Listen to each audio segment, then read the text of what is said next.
Question number 13।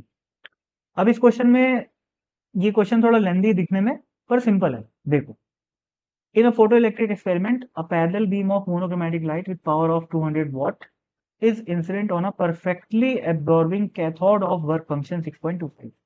इसका क्या मतलब हुआ कि ये जो कैथोड है, ये फोटोइलेक्ट्रिक एक्सपेरिमेंट का सेटअप है। ठीक है, ये कैथोड है, इसमें कितने पावर की लाइट गिर रही है? 200 वाट की, और वो पूरा एब्जॉर्ब कर ले रहा है। पूरा एब्जॉर्ब करने का यही मतलब हुआ कि सारी की सारी लाइट, सारी के सारे फोटॉन्स जो हैं वो यूज होंगे किस चीज में? इलेक्ट्रॉन्स को बाहर निकालने में। अब ये चीज और क्लियर होगी आगे बढ़ेंगे तो।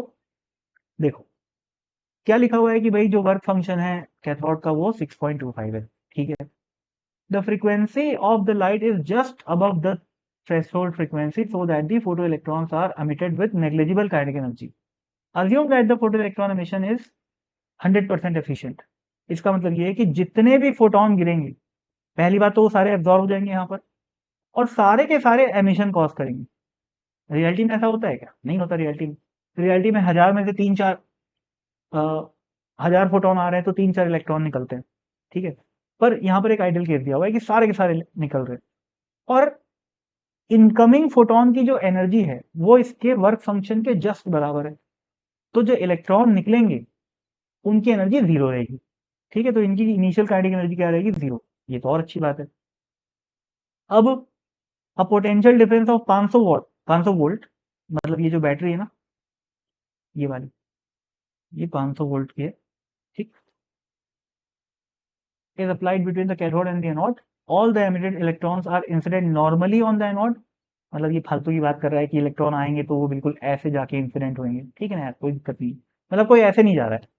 ठीक है, तो पढ़ो मत पढ़ो, कोई फर्क नहीं। आगे, the anode experiences a force F is equal to N into 10⁻⁴। Anode कौन सा है? ये वाला एनोड। भाई इलेक्ट्रॉन इसमें जाके टकरा रहे हैं तो एनोड पे फोर्स लगेगा ना। ठीक है, और इसमें ये भी लिखा हुआ है कि वो एब्जॉर्ब हो जा रहे हैं।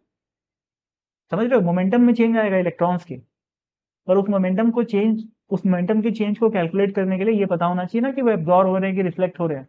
तो उसको भी क्लैरिफाई कर दिया है कि भाई सारे के सारे एब्जॉर्ब हो जा रहे हैं। यानी कि इनिशियल मोमेंटम अगर पी है किसी भी इलेक्ट्रॉन का, फाइनल मोमेंटम जीरो आ जा रहा है। ये बता रहा है कि हाँ भाई एब्जॉर्ब हो जा रहे हैं और फाइनल मोमेंटम जीरो आ जा रहा है। तो change in momentum will simply be equal to P mod wise, मतलब मैग्नीट्यूड वाइज। ठीक, तो इस तरीके से इसको फोर्स लग रहा है इतना, तो एन की वैल्यू निकालना है। चलो बढ़िया। देखो भाई, अब सबसे पहले तो मेरे को ये नहीं पता कि कितने इलेक्ट्रॉन्स यहाँ आके टकरा रहे हैं। तो सबसे पहले ये कितने फोटॉन्स इंसिडेंट है, तो सबसे पहले वो कैलकुलेट करना पड़ेगा कि how many photons are incident per second. ठीक है, तो let us say that n is equal to number of photons incident per second. भाई अल्टीमेटली फोर्स निकालना है ना मेरे को, तो एक सेकेंड में जितनी कहानी है मेरे को उसी से मतलब है, तो पर सेकेंड इंपॉर्टेंट है यहाँ पर। और जितने फोटॉन्स, सोचो जितने फोटॉन्स इंसिडेंट हैं उतने ही इलेक्ट्रॉन्स निकलेंगे, क्योंकि लिखा हुआ है क्वेश्चन में कि सारे के सारे फोटॉन्स एमिशन कॉज करेंगे। 100% एफिशिएंट प्रोसेस है। ठीक है, तो ये चीज किसके बराबर हो जाएगी? ये चीज हो जाएगी नंबर ऑफ इलेक्ट्रॉन्स एमिटेड पर सेकेंड। ठीक, और इसकी वैल्यू क्या होगी? 200 वॉट का पावर, 200 वॉट का पावर है, यानी कि एक सेकेंड में 200 जूल एनर्जी आ रही है। तो ये हो गई टोटल एनर्जी 200। इसको डिवाइड करूंगा किससे? एनर्जी ऑफ वन फोटॉन से, तो उससे टोटल नंबर ऑफ फोटॉन्स आ जाएंगे एक सेकेंड में। ठीक है, तो कितनी है भाई एनर्जी? 6.25 electron volt. तो 6.25 इंटू 1.6 इंटू 10⁻⁻19 इलेक्ट्रॉन वोल्ट को जूल में कन्वर्ट किया। ठीक है, अब इसको सॉल्व बाद में करेंगे। अब एक इलेक्ट्रॉन कितने वोल्ट से एक्सेलरेट हो रहा है? 500 वोल्ट से। तो जब इलेक्ट्रॉन, अच्छा इनिशियल एनर्जी कितनी है इलेक्ट्रॉन की? जीरो है। तो जब वो टकराएगा यहाँ पर, जब वो यहाँ पर टकराएगा तो टकराने से जस्ट पहले उसकी एनर्जी कितनी हो जाएगी? 500 इलेक्ट्रॉन वोल्ट। ठीक है ना भाई? तो यहाँ आ जाएगा kinetic energy of one electron is equal to 500 electron volt. ठीक, अब डेल्टा पी क्या होता है? Change in momentum. Change in momentum का मैग्नीट्यूड इनिशियल मोमेंटम के बराबर है। तो delta P of one electron in terms of kinetic energy कैसे लिखते हैं भाई अपन लोग? √2 km। ठीक, तो अब यहाँ एक इलेक्ट्रॉन की बात चल रही है, पर कितने इलेक्ट्रॉन है टोटल? n।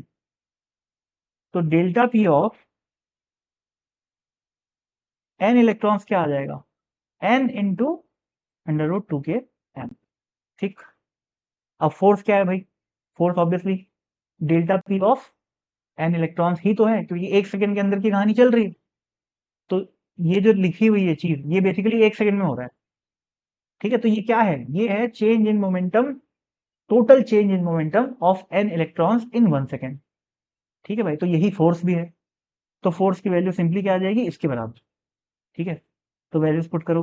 n की वैल्यू यहाँ पर कैलकुलेट किया अपन लोग, पुट करो। 200 डिवाइडेड बाय 6.25 इंटू 1.6 इंटू 10⁻⁻19 और √2 इंटू के की वैल्यू कितनी है भाई? 500 इलेक्ट्रॉन वोल्ट। तो उसको भी कन्वर्ट करना पड़ेगा जूल में। तो 1.6 इंटू 10⁻⁻19 और मास ऑफ इलेक्ट्रॉन कितना दिया हुआ है क्वेश्चन में? 9 इंटू 10⁻⁻30।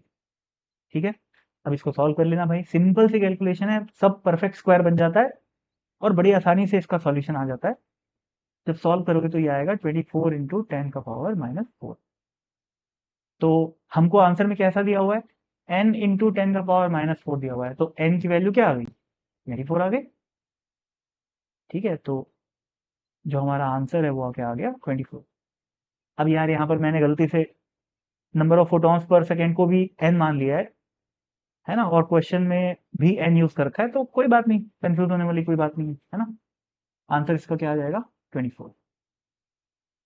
अच्छा, एक चीज और देखो, मैं जैसे इस कैलकुलेशन को मैं यहाँ पर नहीं किया, यहाँ पर मैं क्यों किया? जनरली ऐसा ही करना चाहिए। लास्ट में कैलकुलेशन करने से ना क्या होता है, बहुत सारी चीजें कट पिट जाती। तो इसको इंडिविजुअली सॉल्व करोगे और फिर उसको यहाँ पर रखोगे और फिर इसके साथ सॉल्व करोगे, तो कैलकुलेशन में जबरदस्ती टाइम वेस्ट होगा। ठीक है, तो एग्जाम में या घर में भी जब भी क्वेश्चन बनाते हो, कैलकुलेशन वाला पार्ट हो जितना हो सके लेट से किया करो, मतलब जितना हो सके लास्ट स्टेप्स की तरफ किया करो। ठीक है, शुरू शुरू में कैलकुलेशन के बीच नहीं भागना चाहिए। ठीक है, तो ठीक है भाई, काफी ज्ञान की बातें हो गई। आंसर आ गया 24। That's it, thank you.